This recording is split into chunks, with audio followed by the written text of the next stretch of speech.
Hai sahabat sukses, kembali ketemu dengan saya Deddy Sidarta. Kali ini saya akan membahas gimana cara melapor pajak untuk Anda yang memiliki partner usaha setelah yang satu ini.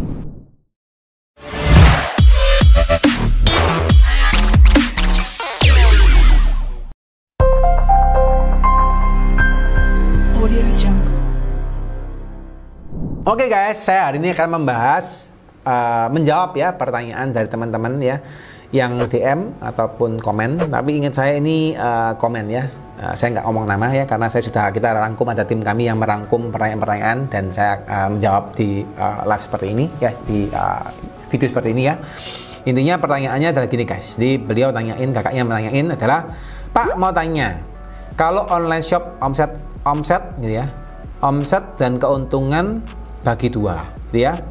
Tapi sebelum itu harus dipotong pajak UMKM. Ini maksudnya mungkin masih pakai 0,5% ya. Lalu baru dibagi dua. Nah pertanyaannya, apa yang satu lagi harus melaporkan juga? Maksudnya partnernya gitu ya, harus melaporkan juga. Nah ini menarik nih pertanyaannya ya. Jadi by the way mungkin teman-teman juga ada yang memiliki partner usaha gitu ya. Baik Anda yang secara pribadi ya, atau Anda secara perusahaan ya, CV atau PT ya, itu mungkin punya partner usaha ya. Kalau kita lihat di Indonesia ini kan teman-teman ada juga yang partner usahanya itu masih dimasukkan ke dalam NPWP 1 aja. Ada juga yang sudah lebih terbuka pakai NPWP-nya yang perusahaan ya. Nah, so yang perlu teman-teman perhatikan gini guys. Jadi ini juga buat mindset ya. Jadi pandangan juga buat teman-teman yang pengen berinvestasi kepada partner yang lain, atau Anda juga yang ingin supaya usaha Anda bisa terbagi dengan fair ya, karena penting sekali teman-teman kalau dapatin partner itu harus dijaga. Bagi saya seperti itu. Jadi jangan sampai Anda itu punya partner terus Anda itu cuma kepingin keuntungannya aja, Anda pengen dapat uangnya aja, Anda pengen dapat investasinya aja, jangan ya. Karena di dalam bisnis itu menarik guys ya, bisnis itu kelihatannya simple, Anda cuma jualan gitu ya, Anda cuma gimana caranya strategi mendapatkan omset gitu, mendapatkan profit, mungkin seperti itu. Tapi secara real di lapangan Anda juga perlu namanya satu hal kebaikan ya, dan salah satunya misalnya Anda menjaga partner Anda dengan baik, Anda bisa bermitra dengan baik, maka nama Anda juga baik ya. Terus Anda juga bisa memberikan karma baik terhadap partner Anda gitu ya, karena bisa berpartner dengan panjang. Dan Anda minimal kalau misalnya nama baik, karma baik, minimal apa? Ya usaha Anda bisa lancar ya, semoga seperti itu. Dan saya doakan teman-teman yang nonton hari ini usahanya juga lancar ya, amin ya teman-teman ya. Nah so guys, kembali tadi bahwa gimana sih konsep atau mindset yang perlu teman-teman perhatikan ketika Anda berpartner ya. Nah by the way, kalau teman-teman berpartner, yang bisa saya arahkan sebaiknya partnership ini bisa diakomodir dengan ketentuan yang sah ya. Maksudnya apa Pak? Nah, kalau ngomong ketentuan sah, kalau teman-teman mau berpartner itu minimal Anda punya satu badan usaha ya. Jadi misal Anda buka CV bersama kah, atau Anda punya PT bersama kah, itu akan lebih sah ya. Tapi mungkin teman-teman berpikir gini, waduh Pak, buka CV kan mahal, saya harus bayar misalnya nih buka CV 3 juta Pak gitu ya, atau 2 juta Pak gitu ya, atau buka PT juga mahal Pak bayarnya. Nah itu mungkin seperti itu ya. Ya ini kembali kepentingan sih, kembali kepada kepentingan. Tapi kalau misalnya Anda buka CV yang akan enak di kedua belah pihak, maka di CV ini akan kelihatan. Jadi secara hukum itu akan sah ya. Oh CV ini didirikan oleh si A dan si B. Ya, jelas guys, dua orang. PT ini didirikan oleh si A dan si B itu juga jelas. Jadi ketika ada apa-apa di CV, ya, ada untung atau rugi di CV, itu akan dibagi sesuai dengan kondisi permodalan dan kondisi ketentuan di dalam CV atau PT tadi. Itu jelas. Ya. Tapi kalau Anda di pribadi, ya, ini yang akan bertanggung jawab cuma satu orang. Ya, yaitu NPWP-nya yang dimiliki, yaitu orang itu yang bertanggung jawab. Ya. Nah, yang repotnya begini. Kalau seandainya Anda punya pribadi nih, perorangan ya, Anda buka online shop seperti yang kasusnya tadi ya. Mungkin dia perorangan. Saya buka online shop Pak, tapi saya dimodalin sama kakak saya atau teman saya atau adik saya gitu, kita berpartner ya. Modalnya partnernya berdua, yang masuk NPWP-nya cuma satu orang. Ya. Maka ketika NPWP ini kedetek sama marketplace gitu ya, menjual A, menjual B, maka selayaknya Anda sebagai pribadi juga harus melaporkan omset yang Anda miliki dari online shop tadi. Ya, jadi jangan sampai gini. Anda punya online shopnya misalnya 1 miliar sebulan atau 1 miliar setahun lah ya, biar nggak ketinggian ya. Tapi tak doain teman-teman punya omset 1 miliar sebulan ya, yang percaya kata-kata amin gitu ya. Nah, so guys, kalau Anda punya omset 1 miliar per tahun nih, gitu ya. Tapi karena Anda merasa saya ini punya partner berdua, jadi saya laporkannya cuma 500 deh. Nah, kan pikirannya kan gitu, ya. Saya lapornya 500 nih, kisah lapor 500 ya. Nah, ketika Anda lapor 500, masalahnya guys, Shopee atau Tokopedia atau Bukalapak dan semua marketplace ya, itu akan dan sudah kedetek oleh perpajakan. Jadi teman-teman kalau punya omset 1 miliar dimanapun itu, Anda laporin separuh, yang kedetek adalah seluruhnya.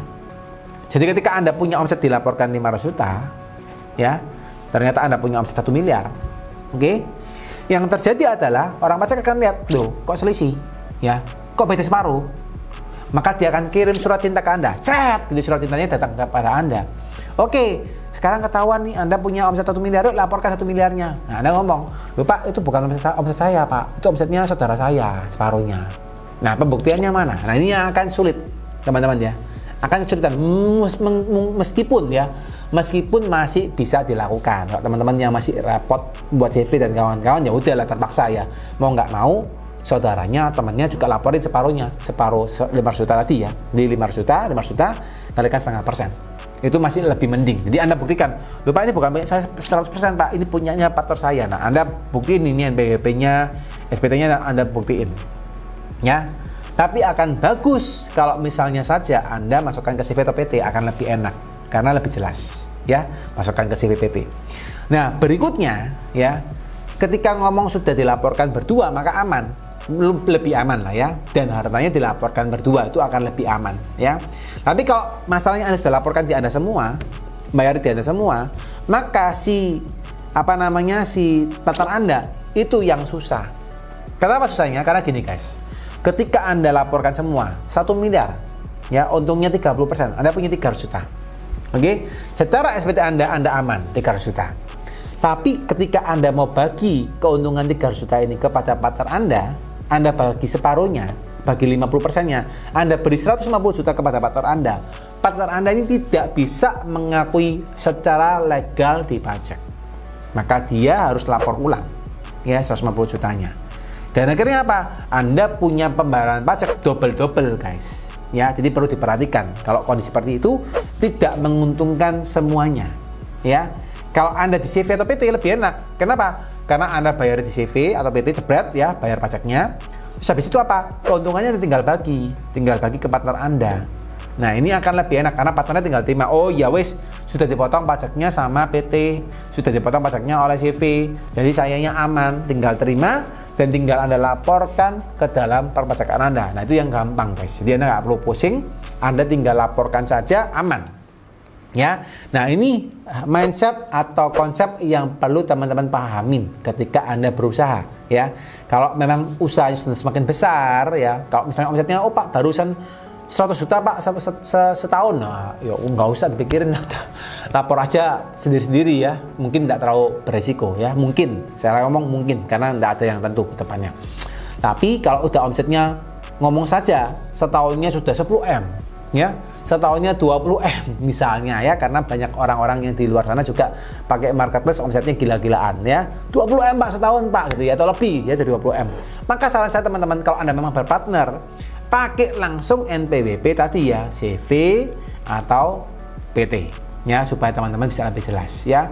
Pakai mana Pak yang enak Pak? Ya teman-teman coba ya, saya sudah sempat buat. Kalau misalnya Anda pikir ya, Pak saya mau pakai CV atau PT Pak, lebih enak mana? Nah Anda coba cek konten saya yang lain ya, karena saya sudah sempat buat konten terkait dengan itu dan saya jelasin enak mana sih PT atau CV ya. Anda boleh cek di konten saya yang lain ya. Kurang lebih itu teman-teman ya, semoga menjawab pertanyaan dari kakak yang bersangkutan ya, juga memberikan pemahaman juga buat teman-teman ya terkait dengan topik ini, dan semoga topiknya bermanfaat buat teman-teman. Oke? Bagi teman-teman yang happy dengan video ini, konten ini, silakan teman-teman boleh diklik kolom like-nya dan di-share ke teman-teman yang lain ya. Juga subscribe channel ini supaya teman-teman bisa ketemu saya terus ya. Dan bagi teman-teman yang mungkin belum paham, silakan teman-teman boleh cek atau Anda boleh ketik di kolom komen untuk bertanya. Kurang lebih itu ya guys. Semoga teman-teman yang nonton video kali ini semoga semua sehat ya, semuanya berbahagia dan semuanya selalu diberkatin ya.